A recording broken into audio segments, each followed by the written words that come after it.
Hi hello good morning नमस्ते सगळ्यांना. मी सीमा स्वागत आहे तुमच्या सगळ्यांचं किचन सवंगडी आणि मी या चॅनलमध्ये. कसे आहात सगळे? आशा करते की तुम्ही मस्त स्वस्त आणि आनंदी असाल.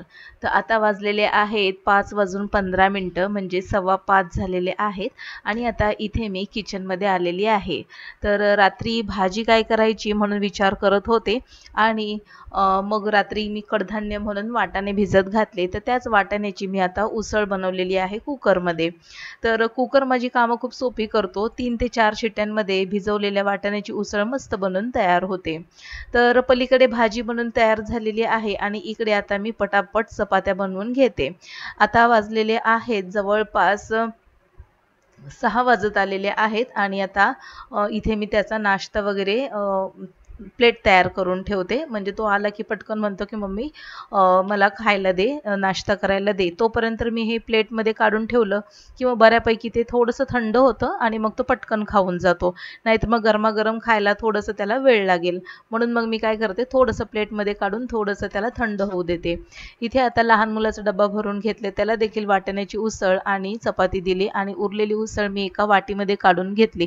कारण की ही जी भांडी आहे ही अडकवून मोठी ठेवायची नाही, कारण की तितकाच पसारा होतो आणि ऐनवेळी जर आपल्याला ही भांडी हवी असतील तर मग ती पसाऱ्यामध्ये अडकून राहतात किंवा मग त्यामध्ये भाजी आमटी वगैरे असते. म्हणून मी काय केलं, पटकन कुकर रिकामा केला, कारण की मला आता हा दुपारी स्वयंपाक करण्यासाठी देखील कुकर लागणार आहे. तर इथे आता पूर्णपणे किचनचा ओटा वगैरे आवरून घेते. किचन सिंकमध्ये बघा लगेचच भांडी भरतात. म्हणजे भांडी ना दिवसभरातून 3 ते 4 वेळा जरी घासली ना तरी पण ती किचन सिंकमध्ये तुम्हाला भांडी दिसतीलच. आहोत आम्ही फक्त 4च माणसं, पण इतकी भांडी पडतात ना, अक्षरशः मला कधी-कधी भांडे घासायचा कंटाळा येतो, की इतकी भांडी घासून असं वाटतं, की भांडे घासण्यासाठी जन्म झालाय का? असं कधी-कधी वाटायला लागतं मला. तर इथे मी पूर्णपणे किचन ओटा ओल्या कपड्याने पुसून घेतला आणि स्प्रे करून देखील हा ओटा आता पुसून घेणार आहे. पुसून घेतलाय ओटा मी आणि आता हे सिंकमध्ये जी भांडी वगैरे पडलेली ती सगळी पहिली काढून ठेवते आणि मग नंतर ही सगळी भांडी एकदाच घासून घेणार आहे. तर काल रात्री ना मी थोडंसं टोपामध्ये दूध ठेवलं होतं. म्हणजे 1 कपभर दूध असेल तर त्याच्यातलं मी थोडंसं दूध वापरलं आणि थोडंसं दूध मी टोपामध्येच ठेवलं आणि मला असं वाटलं की मी गॅस बंद केलाय. पण गॅस चालू होता आणि त्याच्यामध्ये ते दूध ना थोडंसं टोपाला पूर्णपणे लागलं. म्हणजे टोप पूर्णपणे करपला गेला. तर तो टोप मी रात्री भिजत ठेवला होता आणि मी सकाळी बघत होते की ते निघतंय का. तर खूप असं घट्ट अशी साई पूर्णपणे काळी होऊन बसली आहे ते तळाला. तर तिकडे आता मी सगळी भांडी मी साईडला काढून ठेवली. तोपर्यंत म्हटलं की इथे पटकन मशीन लावून घेते. तर पटकन मशीन वगैरे लावून घेतले आणि आज मला करायची आहे थोडीशी साफसफाई. मी म्हटलं होतं, पण खरं सांगते वेळच भेटत नाही. 2 वेळचे क्लासेस, घरातलं काम, सोबतच मुलांचं देखील आपल्याला थोडाफार अभ्यास घ्यावाच लागतो आपल्या मुलांचा आणि मग अधेमध्ये येणारी माणसं असतात. तर त्याच्यामध्ये ना वेळ कसा जातो कळतच नाही. तर मी विचार करत होते अर्धा, पाऊण तास किंवा 1 तास जरी मिळेल ना, तर त्याच्यामध्ये थोडं-थोडं करून साफसफाई मी करेल. कारण की एकाच वेळेस सगळी जर मी साफसफाई काढली ना, तर मला माहिती आहे माझ्यावर खूप मोठा प्रेशर येणार आहे, खूप लोड येईल आणि मग ती चिडचिड होण्यापेक्षा ते असं वाटतं थोडी-थोडी कामं केलेली बरी. एकाच दिवशी ते काढून काही फायदा नाहीये आणि उगाचच आजारपणाला आमंत्रण. आणि म्हणून मी काय केलं, की आता विचार केला, की ही सगळी भांडी वगैरे घासून घेतल्यानंतर माझं आवरेल, मॉर्निंग वॉकला जाऊन येईल आणि मग आरामात मग मी माझी जी राहिलेली कामं आहेत ती करेल. जसं की ते मला किचन कॅबिनेट क्लीन वगैरे करायचं होतं. तर जवळपास किती 4 ते 5 किचन कॅबिनेट आहेत आणि ते मला क्लीन करायचे आहेत. पण मी ना एकाच दिवशी ते सगळे किचन कॅबिनेट काढणार नाहीये. मला माहिती आहे एक कॅबिनेट जरी मी काढलं ना तर त्याला 20 ते 25 मिनिटं सहजपणे जातात साफ करायला आणि त्याच्यामुळे सामान देखील भरपूर आहे. त्याच्यामुळे एकत्रच मी काही काढणार नाहीये. रोज मी एक कॅबिनेट जरी काढलं तरी मला माहिती आहे आरामात माझी साफसफाई होऊन जाईल. तर मला जसं वेळ भेटेल तसंच मी काढणार आहे, कारण की मला मदत करायला कोणी नाहीये. मी एकटीच करते हे सगळं आणि लहान मुलं आहेत त्यांना पण काही जमणार नाहीये आणि त्यांचं केलेलं ते आपल्या मनासारखं देखील ते होणार नाहीये काम. तर इथे ना मी अंघोळ वगैरे करून इथे आलेली आहे मॉर्निंग वॉकला. तिथे आम्ही दोघी जणी आहोत. आम्ही दोघी मैत्रिणी आणि दोघी सकाळी सकाळी जवळपास आता 8 वाजता आम्ही बाहेर पडलेलो आहोत मॉर्निंग वॉकला. आणि मॉर्निंग वॉक करत असताना इथे एक नर्सरी लागली होती आणि खूप छान अशी सुंदर जी गावठी गुलाब म्हणतो ना, तर ती त्याची रोपं होती. तर मला ते गुलाब घ्यायचं होतं. खूप सुंदर सुंदर अशी गुलाबं होती. पण मग परत माझ्या डोक्यामध्ये विचार आला, आत्ता गुलाब लावला तर चालेल का, की पावसाळ्यामध्ये लावायला हवाय? तर मग माझी मैत्रीण म्हणाली, की झाडं ना शक्यतो पावसाळ्यात लावायची, खूप छान येतात. आणि मग येता येता मी भरपूर अशी पालेभाजी आणली. तर सकाळी मी मॉर्निंग वॉकला जायच्या आधी कपडे धुवून गेले होते, पिण्याचं पाणी भरून गेले होते, त्यानंतर झाडू वगैरे मारून देखील गेले होते. मुलांचा डबा वगैरे तयार झालेला, म्हणजे भाजी चपाती तयार झाली, इतकी कामं मी उरकून गेले होते. आणि येता येता आता पुन्हा मी इतक्या भाज्या आणलेल्या आहेत. तर मी ना खरं तर 1 ते 2च पालेभाज्या घेणार होते. पण तो जो भाजीवाला जो दादा होता ना, तर मला असं वाटतं त्याला ना विकून पटकन जायची घाई होती. आणि तो स्वस्त पण देत होता आणि तो जबरदस्तीने ना, ताई हे घ्या, ताई ही घ्या, ही भाजी चांगली आहे, ही घेऊन जा, उद्या तुम्हाला मिळणार नाही अशी भाजी ताजी फ्रेश वगैरे. आणि म्हणून तो ना जबरदस्तीने आमच्या पिशवीमध्ये टाकायचा प्रयत्न करत होता. त्याला नको नको म्हणत असताना त्याने ना पालक देखील दिला आणि मेथी देखील जबरदस्तीने पिशवीमध्ये घातली.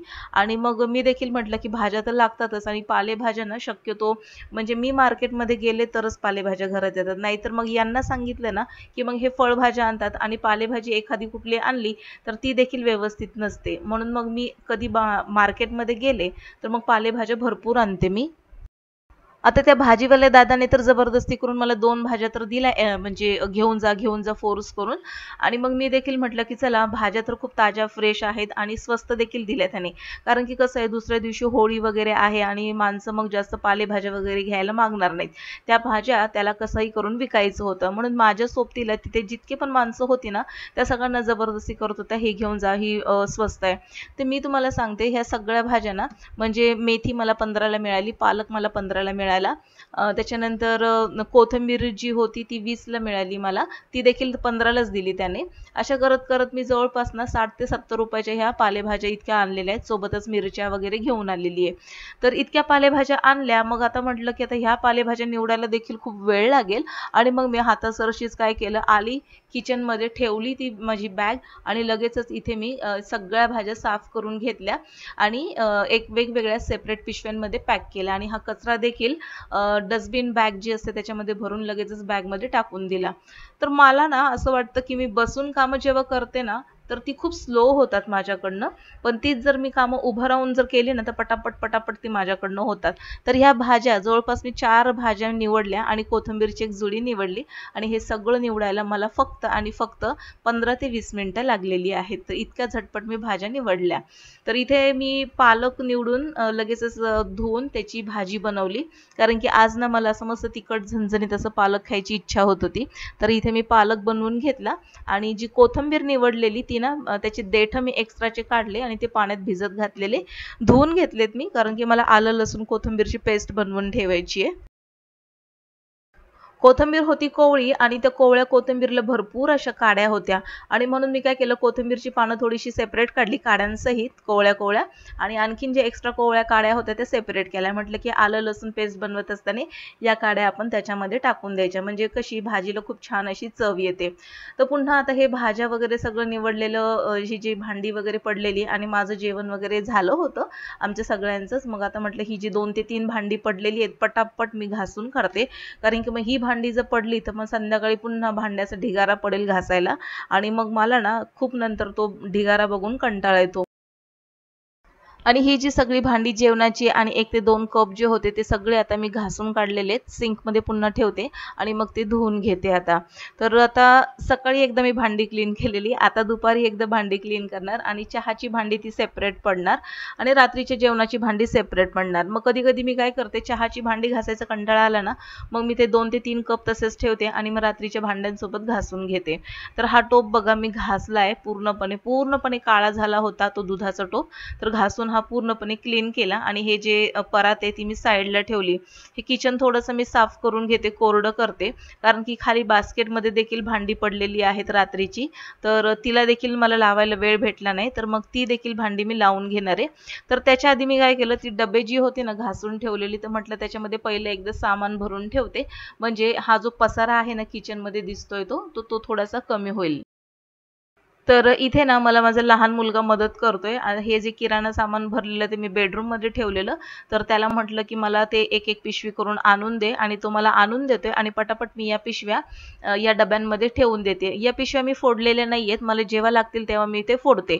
डब्यामध्ये मी कधीच डाळी आणि कडधान्य फोडून घालत नाही, पिशव्या सहितच ठेवते, कारण की मला असा माझा अनुभव आहे की त्या खराब देखील होत नाही, डाळी कडधान्य कीड वगैरे लागत नाही। मग तुम्ही ते कितीही दिवस जरी वापरलं तरी देखील चालेल, नाहीतर मग ओले हात वगैरे लागले की डाळी कडधान्य त्याच्यामुळे ओल्या हातामुळे त्या खराब होतात।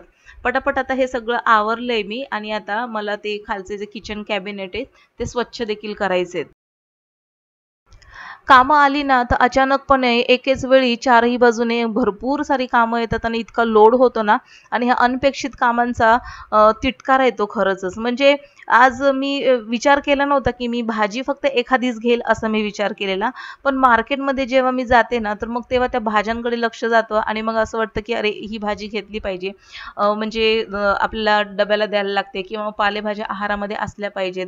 मग नंतर परत मार्केटमध्ये जर आली आणि ह्या ताज्या भाज्या भेटल्या नाहीत तर मग म्हणून मी त्या भाज्या घेते, आणि बघता बघता आज जवळपास 5 जुड्या होत्या भाज्यांच्या, त्या मला निवडायला जवळपास 15 ते 20 मिनिटं गेली, तरी भरपूर लवकर उरकले मी ते भाज्या साफ करण्यासाठी। सगळं साफ करून ठेवल्या, फ्रीजमध्ये ठेवल्या, आणि इथे जो खाली बास्केटमध्ये जो भांडी होती, ढिगारा होता, तो सगळा मी आता लावून घेतलेला आहे। आणि आता इथे मी किचन कॅबिनेट क्लीन करते। तर किचन कॅबिनेटमध्ये ठेवायला मला ना ते कॅबिनेटच्या ज्या मॅट असतात तर त्या घ्यायच्या आहेत, पण तोपर्यंत मी काम चालवते। ते हे जे पेपर्स आहेत तेच पेपर मी इथे अंथरते।